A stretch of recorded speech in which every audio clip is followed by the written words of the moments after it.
শপথ নিলেন নবনিযুক্ত প্রধান নির্বাচন কমিশনার এম নাসিরউদ্দিন সহ 4 কমিশনার।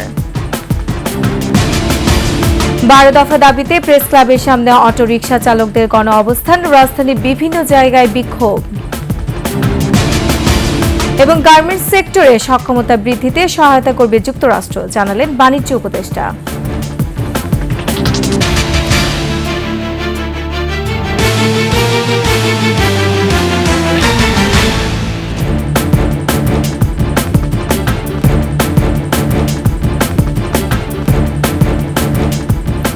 শুনছিলেন সংবাদ শিরোনাম। আমন্ত্রণ 21 দুপুরের সংবাদে, সাথে আছে আমি রোবানা। দর্শক, 21 টেলিভিশনের সংবাদ একই সাথে সরাসরি দেখতে পাবেন আমাদের ফেসবুক পেজ www.facebook.com/2124 অনলাইনে।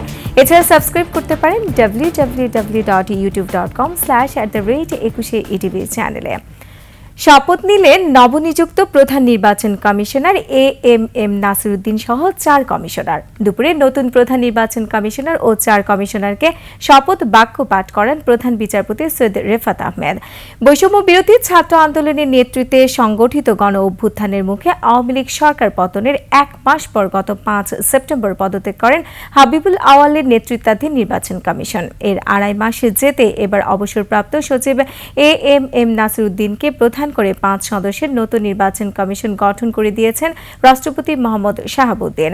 সিএসি নাসিরউদ্দিন ছাড়াও কমিশনার হিসেবে থাকছেন সাবেক অতিরিক্ত সচিব আনোয়ারুল ইসলাম সরকার, সাবেক জেলা ও দায়রা জজ আব্দুর রহমান মাসুদ, সাবেক যুগ্ম সচিব বেগম তাহমিদা আহমদ এবং অবসরপ্রাপ্ত ব্রিগেডিয়ার জেনারেল আবুল ফজল সানাউল্লাহ।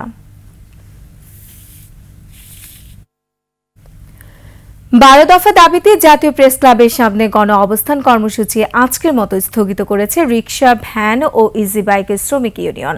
এদিকে মোহাম্মদপুর সায়েন্স ল্যাব সহ রাজধানীর বিভিন্ন এলাকায় সড়ক অবরোধ ও বিক্ষোভ করেছে চালকরা। মহানগরীতে ব্যাটারি চালিত রিকশা বন্ধে আদালতের রায় প্রত্যাহার ও 12 দফা দাবিতে সকালে জাতীয় প্রেস ক্লাবের সামনে গণ অবস্থান কর্মসূচি পালন করে রিকশা, ভ্যান ও ইজি বাইকের শ্রমিক ইউনিয়ন। একই সাথে রায় প্রত্যাহার না হওয়া পর্যন্ত এই আন্দোলন অব্যাহত রাখার ঘোষণা দেয় সংগঠনটি। এ সময় ব্যাটারি চালিত রিকশা চালকদের আন্দোলনে হামলায় জড়িতদের আইনের আওতায় আনার দাবি জানায় তারা। সেই সাথে গ্রেফতারকৃত চালকদের দ্রুত ছেড়ে দেওয়ার দাবি জানান বক্তারা। দ্রুত এই বাহনটিকে গণপরিবহন হিসেবে স্বীকৃতি ও রুট পারমিট সহ আলাদা লেন তৈরির দাবিও জানায় তারা। এদিকে গাবতলী, মোহাম্মদপুর, বসিলা ও সায়েন্স ল্যাব সহ বিভিন্ন সড়ক অবরোধ ও বিক্ষোভ করেছেন চালকরা।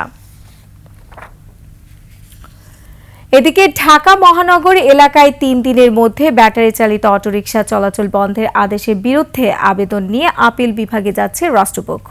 ডেপুটি অ্যাটর্নি জেনারেল নূর মোহাম্মদ আজমি বিষয়টি জানান। তিনি বলেন, ঢাকা মহানগর এলাকায় 3 দিনের মধ্যে ব্যাটারি চালিত অটোরিকশা চলাচল বন্ধের আদেশের বিরুদ্ধে রাষ্ট্রপক্ষ আপিল করার সিদ্ধান্ত নিয়েছে। আবেদনের প্রস্তুতি চলছে। এর আগে ঢাকা মহানগর এলাকায় 3 দিনের মধ্যে ব্যাটারি চালিত অটোরিকশা চলাচল বন্ধের নির্দেশ দিয়েছেন হাইকোর্ট। একই সঙ্গে ঢাকা মহানগর এলাকায় ব্যাটারি চালিত রিকশা চলাচল বন্ধে কর্তৃপক্ষের নিষ্ক্রিয়তা কেন বেআইনি হবে না তা জানতে চেয়ে রুল জারি করেছেন আদালত। পোশাক শ্রমিকদের ইউনিয়ন করার সুযোগ ও ন্যূনতম মজুরি সহ 11 দফা বাস্তবায়ন করার তাগিদ দিয়েছে যুক্তরাষ্ট্র। সচিবালয়ে বাণিজ্য উপদেষ্টার সাথে যুক্তরাষ্ট্রের প্রতিনিধি দল সাক্ষাৎ করে এই তাগিদ দেয়। জিএসপি ফিরে পেতে শ্রমিক অধিকার আইন কার্যকর করতে হবে বলেও জানান তিনি। বিস্তারিত নাহিদ সিরাজি নিমের প্রতিবেদনে।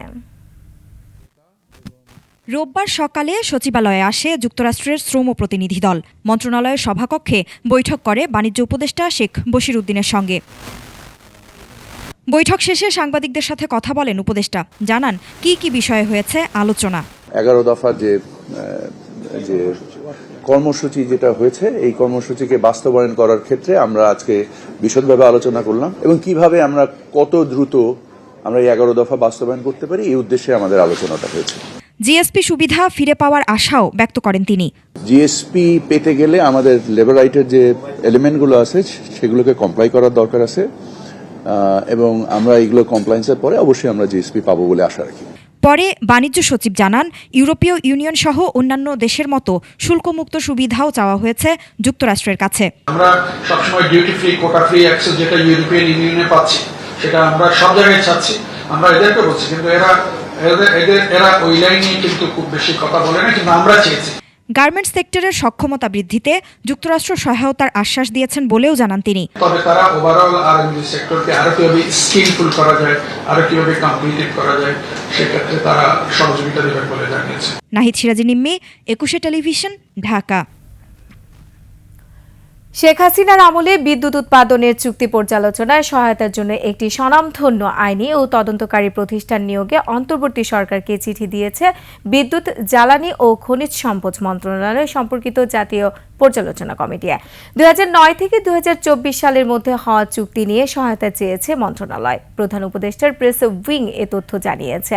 বিচারপতি মইনুল ইসলাম চৌধুরীর নেতৃত্বাধীন কমিটি এক বিশেষ রেজলিউশনে বলেছে, অন্যান্য অনুরোধ করা ও অযাচিত চুক্তির বিস্তারিত বিশ্লেষণের জন্য আরও সময় প্রয়োজন।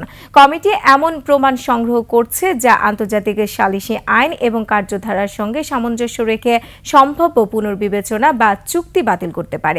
রিভিউ কমিটি তার প্রস্তাবনায় কাজ সহজ করতে কমিটিকে সহায়তার জন্য এক বা একাধিক শীর্ষমানের আন্তর্জাতিক আইনি ও তদন্তকারী সংস্থাকে দ্রুত নিযুক্ত করার সুপারিশ করে। কমিটির তদন্ত আন্তর্জাতিক মানের সঙ্গে সামঞ্জস্যপূর্ণ এবং আন্তর্জাতিক আলোচনা ও সালিসের ক্ষেত্রে গ্রহণযোগ্য হবে বলেও মনে করছেন সংশ্লিষ্টরা।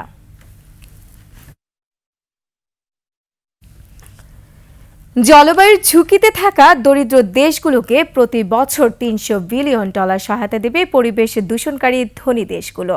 2035 সাল পর্যন্ত দেয়া হবে এই অর্থ। আজারবাইজানের বাকুতে জাতিসংঘের জলবায়ু সম্মেলনে এ বিষয়ে সমঝোতা হয়। তবে কার্বন ডাই অক্সাইড নিঃসরণ কমানোর চুক্তিতে ঐক্যমত হলেও সাহায্যের পরিমাণকে অপমানসূচক হিসেবে আখ্যা দিয়েছেন সমালোচক আর অনুন্নত দেশগুলো। এছাড়া এই চুক্তি কতটুকু কার্যকর হবে তা নিয়েও সন্দিহান পরিবেশবিদরা। সংবাদ পর্যায়ে একটা বিরতি নিচ্ছে, যখন ফিরছি তখন অন্যান্য খবরের সঙ্গে আরো থাকবে। বান্দরবানের রুমায় সেনাবাহিনীর সাথে বন্দুকযুদ্ধে 3 KNA সদস্য নিহত, অস্ত্র উদ্ধার। এবং পিকনিকের বাসে আগুনে 3 শিক্ষার্থী মৃত্যুর ঘটনায় পল্লী বিদ্যুতের 7 কর্মকর্তা বরখাস্ত।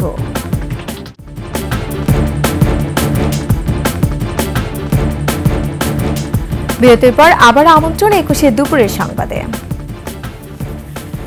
বান্দরবানের গহীন অরণ্যে KNF এর গোপন আস্তানার সন্ধান পাওয়া গেছে। সেনাবাহিনী রুমার গহীন জঙ্গলে KNF গোপন আস্তানায় অভিযান চালায়। এ সময় সেনাবাহিনীর সাথে বন্দুকযুদ্ধে 3 KNA সন্ত্রাসী নিহত হয়। ঘটনাস্থল থেকে অস্ত্র ও অন্যান্য সরঞ্জাম উদ্ধার করা হয়। অভিযান এখনো চলছে।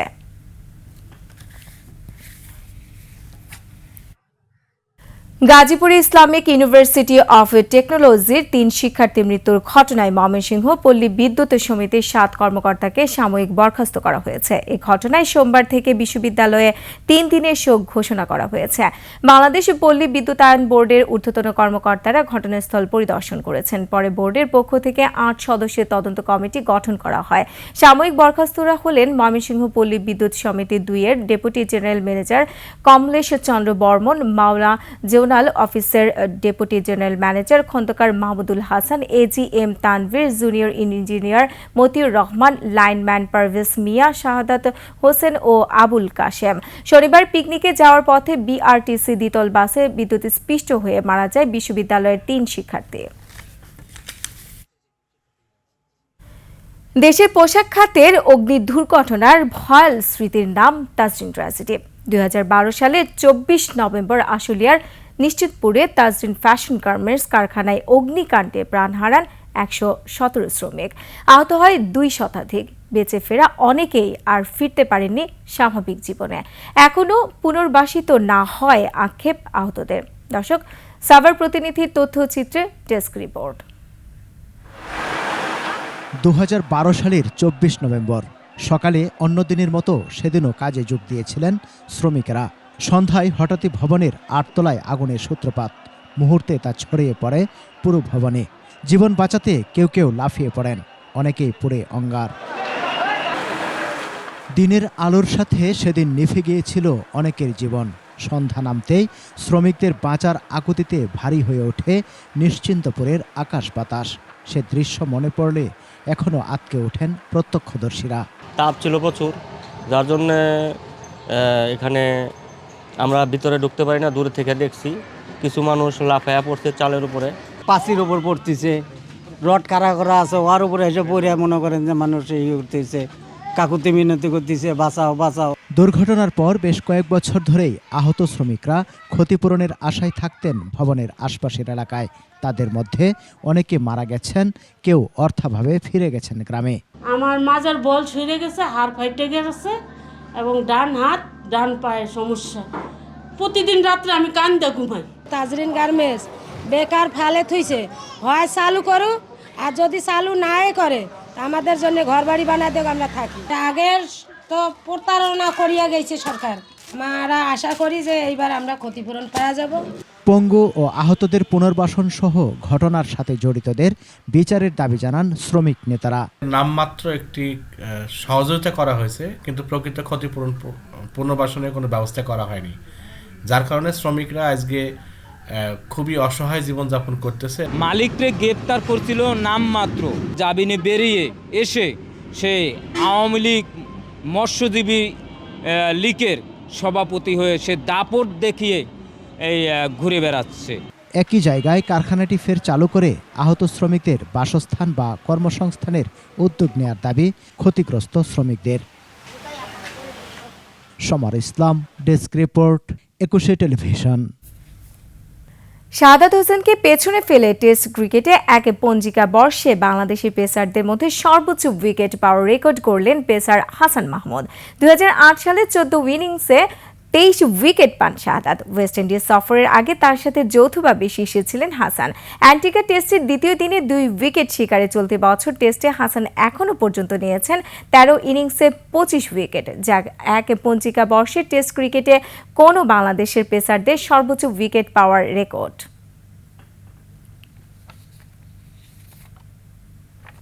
আর এরই সাথে শেষ করছি 21 দুপুরের সংবাদ। যাবার আগে সংবাদ শিরোনামগুলো আরও একবার। শপথ নিলেন নবনিযুক্ত প্রধান নির্বাচন কমিশনার AM নাসির উদ্দিন সহ 4 কমিশনার।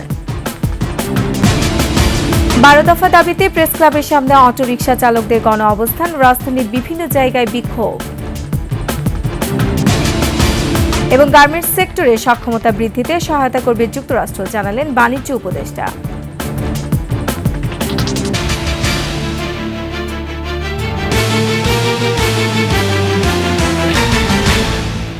দর্শক, সর্বশেষ সংবাদ জানতে ডায়াল করুন 2021 নম্বর আর ভিজিট করুন 21-tv.com এই ওয়েবসাইটে। এছাড়া ফেসবুকে ভিজিট করতে পারেন www.facebook.com/2124 অনলাইনে। এছাড়া সাবস্ক্রাইব করতে পারেন www.youtube.com/21etv চ্যানেলে। এতক্ষণ সঙ্গে থাকার জন্য ধন্যবাদ। পরবর্তী সংবাদ বিকাল 5টায় দেখার আমন্ত্রণ রইল। 21-এর সাথেই থাকুন।